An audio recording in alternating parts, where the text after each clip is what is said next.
Y hola amigos, ¿cómo están?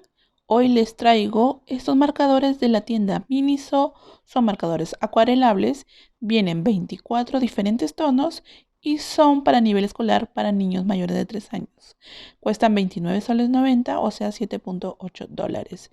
Tiene unos brochecitos, es modelo maletita, que se abren por este lado.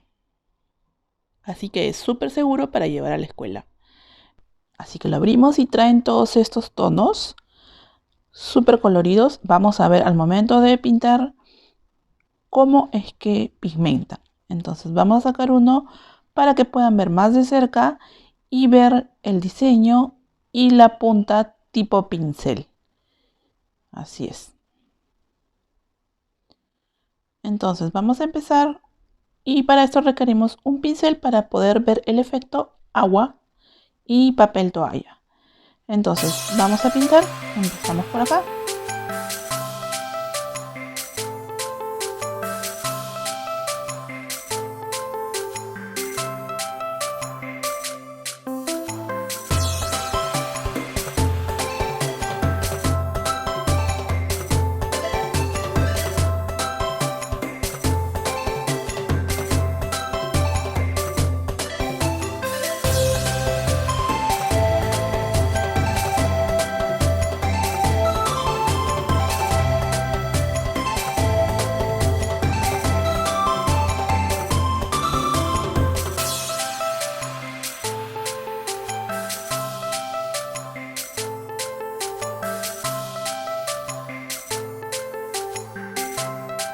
Y bueno, ahora vamos a practicar nuestro lettering para ver la mezcla de los tonos, ya que en la parte de arriba vimos la pigmentación que, como ustedes ya se habrán dado cuenta hasta acá, es un poco baja, debido a que estos marcadores son más para niños, para nivel estudio, no son para nivel profesional.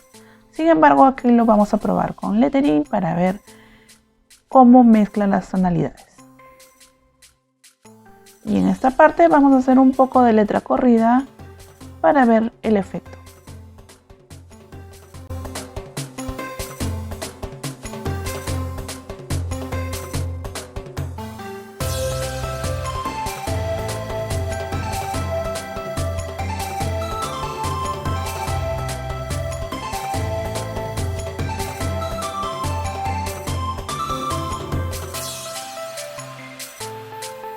¡Wow! Y bueno amigos, ya vamos terminando. Les recuerdo que esto es a nivel estudio para niños. No dejen de verme. Adiós.